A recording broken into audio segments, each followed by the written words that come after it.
Hello and welcome to the Entertainment Vortex. My name is Nick, and today we are at Brendan Theaters watching Black Panther. Now, I am super excited about this movie going in. I have been talking with friends about this for weeks and months in anticipation. Every trailer that released was better and better than the previous trailer. It gave you more hope that this was going to be the movie that was going to set itself apart from the rest of the Marvel Universe while still really feeling natural within that world. Right away, you see that this is about the country of Wakanda. We got a little bit in Civil War, but still, not a whole lot of detail. Some of the things they say in the first trailer, and especially some of the things they say in the second trailer, led me to believe that they were going to have kind of a strong underlying message about helping others and things like that in this movie. Now, this is our non-spoiler review, so we're not going to go into too much detail about the message, the outcome, the characters, who they ended up being, what they ended up doing. But I do want to say that I feel they did a very, very good job with the message that they were trying to put across in this. Not only is it a fun and wonderful action movie with beautiful vistas and wonderful music and some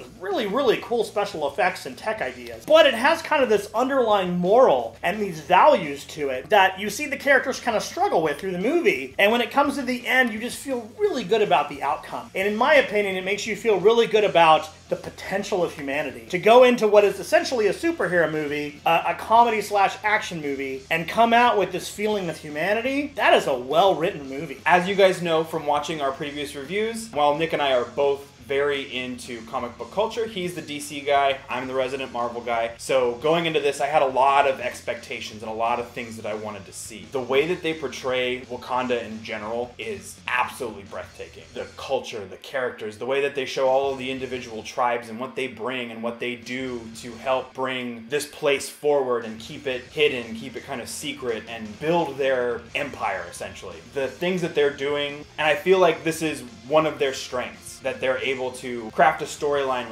with several different characters that you really want to dig in and learn more about. One of the biggest things going into this movie was all of the hype. And for me, honestly, it got me about 90% there with the hype. For me, important to understand this character. Coming in from Civil War, this character was very interesting to me, kind of took over the show, and in my personal opinion, felt like owned the entire movie of Civil War, and the fact that even though he had probably next to no screen time compared to our other characters, he stole the show. And it was a character for me that was very interesting and inspiring to say, who is this character? How does he exist here? Why does he act the way that he acts? So giving that kind of emotion going into Civil War was very important. So coming into a standalone film, I definitely worried a lot about how are they going to continue with that? How are they going to make me feel connected to him even though we're in a different locale, even though we're in a different location, we're on his home turf? How do I see him in that same light? So it was very interesting for me to interpret that. Going into it, I saw that the early reviews were super, super good. They were claiming it was the best Marvel movie ever made, and I was like, man, I hope they're right. I really wanted this movie to be up there. I wanted it to be something special. I believe it was. The special effects were just mind-blowing. If this was like a 4K Blu-ray, I just would have paused it, and I just would have looked at what they created. Because you know that had to have been a green screen, but it's gorgeous. Like, it looks real, like a living, breathing atmosphere, a living, breathing herd of animals, beautiful vistas, throne rooms, and just amazing locales that you know were probably 60-70% CG. Plus, the costumes. Man, talk about amazing costume work. Everything from what people were wearing when they were in Korea to what people were wearing in Wakanda was all gorgeous. It was all unique, and it lived and breathed the culture that they were creating on screen. Plus, it was all taking inspiration from actual cultures in our world, and I think that's fantastic. Everything about this movie just blew my mind. The acting performances in this are absolutely outstanding. The main complaint that a lot of people have with Marvel films is that the villains do tend to be kind of one note, that they're just there to eat up screen time and have something that you're fighting against. That's not the case in this. It's very well contained. In my opinion, it's easily the most capable of standing alone on its own without having to be part of the MCU as a whole. It's done the best job of that since Winter Soldier, in my opinion. You don't have to have all these other characters.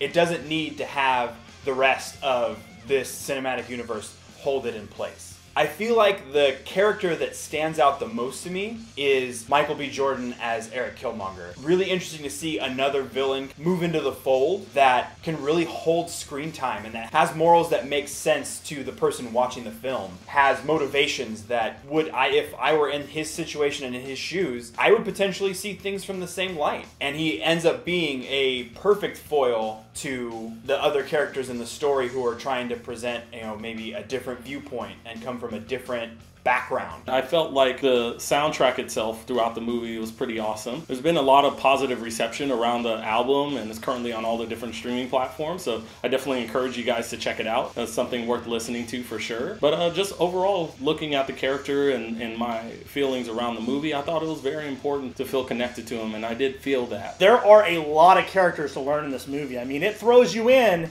and it's just name after name after face after face. While I didn't find any real trouble kind of gaining them all, I did feel there were a couple I would have liked to see a little bit more screen time, and we'll go a little more into detail in our spoiler review for that one. I feel that every character they showed was intriguing. It was someone I wanted to know not only more about, but I wanted to talk to. I wanted to ask questions to. Like, I wanted to know more about who they were and what they stood for. That's a good sign. When you really want to dig into each character, side character or main character, it tells you they're painting a world that is just gorgeous to behold. It's deep and it's thoughtful. As Nick stated previously, the visuals in this movie are stunning. There are scenes that really just, they take your breath away, and it's not necessarily just the action sequences, it's just the set pieces and the way that everything is constructed. It just feels really real, but also fantastical at the same time. It's just like everything feels like you're beholding a spectacle that not everybody gets the opportunity to, and now they do. That's another thing that would potentially put my butt in a seat if I were going out to see this film,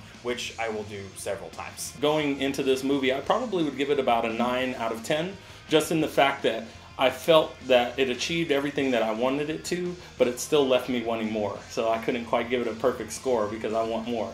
So that was an important thing for me in this film. So I'm going to go ahead and give this movie a 10 out of 10. For me, it stands up there with the Avengers, the original Guardians film, and some of the other really great films from this franchise. And like I said, I feel like it stands alone and it doesn't need to be held up by the rest of the universe. That's something that shows a great movie and great writing. So I'm going to give this movie a 10 out of 10. I don't give a lot of perfect scores in the new age of this channel when we switched over to the Entertainment Vortex, but I am definitely giving this one a 10 out of 10. And the reason for that is because I had a set of really high expectations going into this movie. And I feel, upon my first viewing, that they nailed all of those expectations. I got what I wanted from it. And I feel that that says a lot. Normally when you go into a movie with high expectations, you get let down. You go into a movie with low expectations, it can surprise you. But rarely do you go in with high expectations and walk out thinking that did everything I wanted it to do. So kudos for them. I do believe that this is the best crafted Marvel movie that they've made so far. Not necessarily my favorite. There are other 10 out of 10s in the Marvel universe that I feel I enjoyed more, but this is a perfectly crafted movie. I really can't think of much that I would have changed, except for I want more. So I'm curious to know, what is your favorite Marvel movie? Go ahead and leave that down in the comment section below.